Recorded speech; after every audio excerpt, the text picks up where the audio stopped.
ukurannya 99 kali 99 meter, hampir 1 hektar. Lantai sholat ini kapasitasnya ini 20.000, ya. Kemudian di lantai atas biasanya mayoritas nanti jamaah perempuan di sana, itu mungkin kapasitasnya sekitar 2.000-3.000-an, jadi 24.000.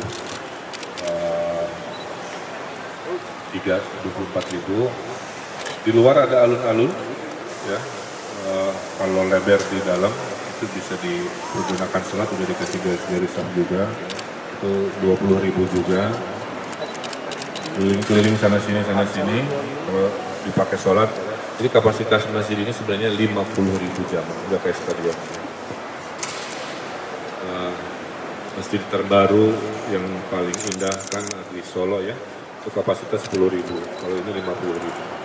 Suka ngebanding-bandingin angka, ya, kasih tahu.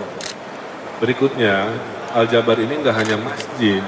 Jadi proyek pertama adalah masjid, proyek kedua di bawahnya ada museum Rasul dan sejarah Islam Nusantara, Islam Jawa Barat. Tidak akan dibuka dulu, per tanggal 30 masih ada pekerjaan, mungkin di bulan Februari ternyata laporannya. Proyek yang ketiga adalah danaunya, danau pengendali banjir wilayah Gede Bage. Jadi biayanya terbagi-bagi ke banyak tempat. Dan yang keempatnya adalah taman terbesar itu yang mengelilingi masjid, itu menjadi proyek keempat. Itulah kenapa program di sini tidak hanya membangun masjid, tapi juga urusan lainnya. Kemudian mungkin sudah lihat dari luar, ya. Sebelum ke sini saya ceritakan. Jadi konsepnya itu dari matematika, dari rumus matematika, kira-kira begitu, ya. Ada sebuah rumus dan matematika identik dengan aljabar, kan begitu, ya. Ilmuwan matematika terkenal sedunia kan namanya aljabar. Kemudian aljabar juga nama Asmaul Husna yang kita tuliskan di mihrab itu, yang artinya agung. Kebetulan juga aljabar bisa adalah singkatan Jawa Barat, jadi sudah takdirnya namanya teh berjodoh, ya. Jadi Al-Jabar.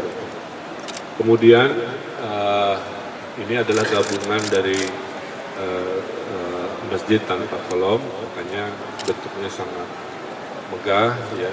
Kita menjadi kecil dan tentunya kita beribadah kepada Allah Subhanahu Wa Taala. Kemudian dalam teknik supaya suasananya nyaman seperti sekarang, AC-nya tidak disebrot dari atas seperti biasanya, tapi dari tiang-tiang yang saya dirikan. Ini didesain ada tiang-tiang, isinya itu AC untuk menyamankan di bawah 2-3 meter di atas. Ini, ya. Jadi di atas mungkin lebih panas, tapi di sini nyaman. Di situ seperti Masjid Nabawi bisa dipakai untuk Al-Quran, ibadah tadarus, kira-kira begitu. Nah, karena ini Masjid Jawa Barat, dari awal dikonsepkan agar ada pintu-pintu atau tempat dari 27 kota kabupaten. Jadi kalau di Zoom ini, ya, si batiknya tuh beda-beda. Itu saya nggak hafal juga, ya, tapi pokoknya pintu Majalengka, pintu Ciamis, pintu Garut, terus semua. Jadi 27 wilayah ini terwakili ke Jawa Baratannya. Itu kemudian sudah 97%, 3%-nya kita kebut beberapa hari ke depan. Hari Kamis saya akan mimpin ribuan PNS kerja bakti operasi semut, ya. Ayo ngoret, ayo ngepel, ayo nyebor, pokoknya mah ini kebersamaan kita. Kemudian baru hari Jumatnya dari pagi sampai malam kita ada kegiatan peresmiannya, kira-kira. Itu secara umum. Di bawah ada Museum Rasul, tapi ternyata masih belum tuntas, butuh waktu lagi karena dia pakai digital, nanti lainnya. Kemudian yang istimewa, alun-alun ini ada tempat wudhu outdoor, jadi ada pilihan mau wudhu seperti biasa yang masuk ke ruangan, atau lelaki yang butuh buru-buru difasilitasi seperti di Turki. Memang inspirasinya dari itu. Itu. Berarti dibuka untuk Februari, Pak? Yang masjid. Kalau masjid setelah tanggal 30 bisa dibuka. Nanti hari Kamis udah nggak begini lagi, udah ada karpet kayak gini. Ini bawa warna-warni. Kalau untuk akses gimana? Akses itu ada 3, yang baru beres 2, satu Cimincrang yang biasa, kemudian dari Gede Bagi Selatan, Soekarno Hatta, Gede Bagi perempatan yang besar, itu ada akses ke sini. 149 itu menyusul dalam waktu dekat sedang diaudit. Nah untuk acara itu mayoritas parkir kerjasama dengan GBLA, ada shuttle ke sini untuk melancarkan urusannya. Di sini sudah sediakan parkir bis juga untuk setelah acara ya. Nanti ada kunjungan-kunjungan sudah diatur demikian itu. Pak, kolam retensi? Ya kolam retensi bisa dilihat, jadi punya fungsi mengendalikan banjir, ya walaupun ternyata Gede Bagi masih banjir, artinya kan usaha itu sudah ya, kalau dicatat usaha itu sudah, tapi ternyata belum maksimal, jadi kita teruskan. Salah satu upaya adalah kolam retensi sudah beres, sehingga masjidnya memang jadi indah karena seolah-olah mengapung di air. Ya level Menteri PMK, Menteri Agama kita. Tapi saya udah lapor Pak Jokowi, cuman Pak Jokowi mungkin di suatu hari di awal tahun depan, insya Allah mampir ke sini. Beliau menjanjikan bersamaan dengan peresmian retensi Andir dan Citarum yang sudah lama belum kunjungan. Pak, hari Jumatan siapa aja yang diundang? Aduh, lupa pisan. 7.000-an, tapi mayoritas adalah tokoh di level desa, tokoh di level kota, kecamatan, yang punya umat-umat, yang punya pasukan, kiai-kiai, MUI, LSM, Ormas, para pemilik saham Jawa Barat, semua itu. Pak, ini kan salah satu bangunan yang nanti Bapak resmikan, salah satu yang terbesar lah Pak. Seberapa besar sih maknanya dan sepanjang perjalanan proyek ini apa tantangannya Pak? Ya, kalau dibilang, mungkin ini mah cerita takdir ya, kan nggak banyak takdir arsitek jadi gubernur bareng gitu. Jadi itu mah udah takdir Allah nawe. Saya gubernur, saya mengarsiteki juga. Karena idenya kan saya mengusulkan ke Pak Aher, saya kasih tahu sejarahnya ya. Saya wali kota Bandung 2016 menghadap Pak Aher, kalau bisa mah Jawa Barat punya masjid raya sendiri. Karena bengkel Masjid Agung Bandung.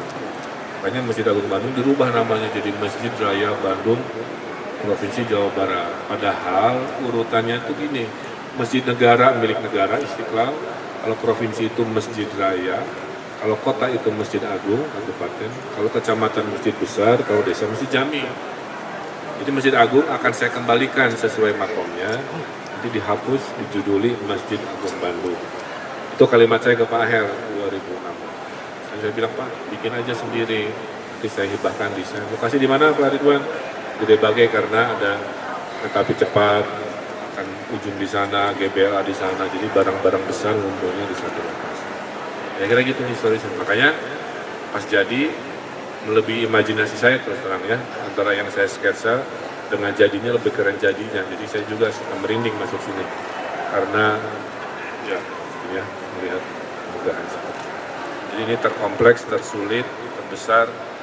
Ya Allah takdirkan hadir di saat saya masih hidup sebagai pemimpin di Jawa Barat. DKM-nya sudah dibentuk, ketua DKM-nya Gubernur ex officio, wakil ketua DKM, wakil gubernur, ketua harian Pasekda, kemudian pengurusnya perwakilan 27 aktivis Muslim dari rekomendasi FUI di tempat masing-masing. Ini nanti banyak kegiatan ekonomi di bawah museum, ada tempat bazar di alun-alun Boleng, di sana ada food court, nanti ada peperahuan di kolamnya, seperti itu. Mau priwet juga boleh, tapi ya harus ada nilai ekonominya lah, supaya masjid ini mandiri. 2-3 tahun masih banyak APBD, tapi suatu hari bisa membiayai diri. Oke? Untuk menunjang Pak, kan ini untuk juga wisata di depan itu, misalkan sanitasi di depan kalau di sini kan masih jauh ya, ada rencana Sanitas. WC, toilet. Toilet banyak, di luar aja 2. toilet di luar di taman ya, di sebelah sudut sana utara selatan ada ya di sini mah kadiowe mapa tuh tong ogo teuing. Kalau yang nanya kamu sholatnya di mana? Kan di masjid, sholatnya di masjid ini.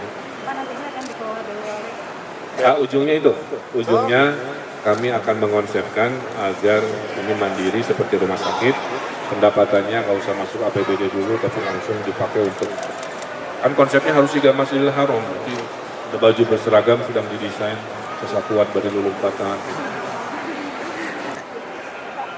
Nah, calonnya udah ada tuh. Ibu orang mana? Ya udah betul, terus orang lokal mayoritas. Kayak di seragaman ya, yang diacuk eta.